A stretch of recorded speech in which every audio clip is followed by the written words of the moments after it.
নিশ্চয় যিহেতু 21 নিৰ্বাচন মই প্ৰতিনিধিত্ব কৰিছিলোঁ আৰু সেই সূত্ৰে মই ভাবোঁ যে এইবাৰ দলে মোক আকৌ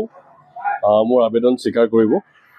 সেইকাৰণে মই 100% বিশ্বাসী দলৰ নেতৃত্বৰ ওপৰত। সেইটো বিষয়ে মই ক'ব নোৱাৰিম, কিয়নো আপোনালোকে জানে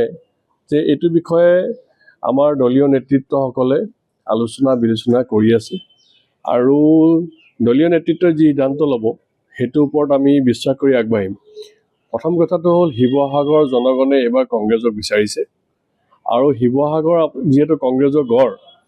21 নিৰ্বাচন এটা বেলেগ পৰিৱেশ সৃষ্টি হ'ল, এইটো কথা বেলেগ।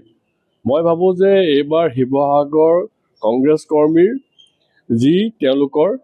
আশা আকাংক্ষা, সেই আশা আকাংক্ষা দলীয় নেতৃত্বই নিশ্চয় গ্ৰহণ কৰিব আৰু কংগ্ৰেছে ইয়াত জয়লাভ কৰিব।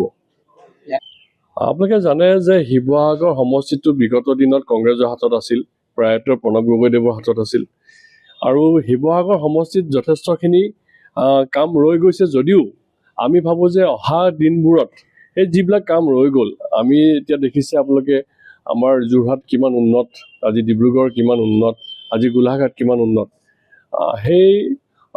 সেইখিনি আমাৰ যি সমষ্টিটো বিশেষকৈ আমি ধৰক আজি স্বাস্থ্যৰ ক্ষেত্ৰত বহুত পিছ পৰি ৰৈছোঁ বা শিক্ষাৰ ক্ষেত্ৰতো আমি পিছ পৰি ৰৈছোঁ। আমি ভাবোঁ যে অনাগত দিনত যদি ৰাইজে সুবিধা দিয়ে নিশ্চয় আমি সেইখিনি কাম কৰিবলৈ আমি সক্ষম হ'ম আৰু আমি ৰাইজক 24 ঘণ্টা আমি ৰাইজৰ লগত থাকিবলৈ চেষ্টা কৰিম, ৰাইজৰ সুখে দুখে থাকিবলৈ চেষ্টা কৰিম। সেইটো কথা মই নুই কৰিছোঁ, এইকাৰণে কৰিছোঁ যে গৌৰৱ গগৈ ডাঙৰীয়া এজন সাংসদ আৰু তেখেতে শিৱসাগৰ আৰু যোৰহাটৰ আৰু মাজুলী চৰাইদেউ সকলোৰে তাত বাস কৰা সকলো জনগণৰ লগত তেখেত সুখে দুখে থাকিবলৈ চেষ্টা কৰে আৰু থাকে। তেখেতে যিমান পাৰে আমাৰ শিৱসাগৰৰ উন্নয়নৰ কথা চিন্তা কৰে আৰু আপোনালোকে জানে যে বিগত দিনত আমাৰ যিটো ৰাষ্ট্ৰীয় ঘাইপথ, সেই ঘাইপথটোৰ অৱস্থা অতি জৰাজীৰ্ণ হৈ আছিল আৰু তেখেতৰ নেতৃত্বত তেখেতে সংসদৰ মজিয়াত যিখিনি কথা কৈছে সেই কথাখিনি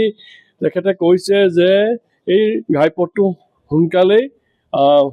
পকীকৰণ কৰিব লাগে আৰু উন্নত অৱস্থালৈ নিব লাগে আৰু ঠিক তেনেকৈ এতিয়া তেখেতৰ সবল নেতৃত্বত এইখিনি আগবাঢ়িছে আৰু ভৱিষ্যতেও তেখেতৰ নেতৃত্বত অসমত এখন সুস্থ চৰকাৰ হ'ব বুলি আমাৰ বিশ্বাস আৰু অসমৰ ৰাইজে তেখেতক পৰৱৰ্তী মুখ্যমন্ত্ৰী হিচাপে বিচাৰিছে। আপোনালোকে জানে যে তেখেতৰ প্ৰয়াত পিতৃ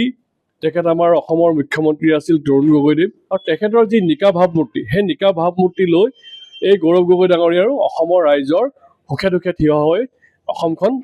এখন ভাৰতৰ বৰ্ষতে উন্নত ৰাজ্য হিচাপে তেখেতে চাব বিচাৰিছে। চাওক, বিশেষকৈ এটা কথা আমি লক্ষ্য কৰিব লাগিব যে কংগ্ৰেছ দল এটা শক্তিশালী দল। কংগ্ৰেছ দলৰ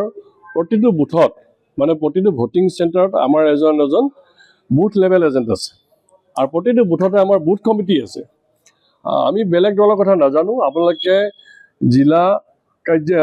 উপায়ুক্ত কাৰ্যালয়ৰ পৰা, জিলা ইলেকশ্যন কাৰ্যালয়ৰ পৰা যিখন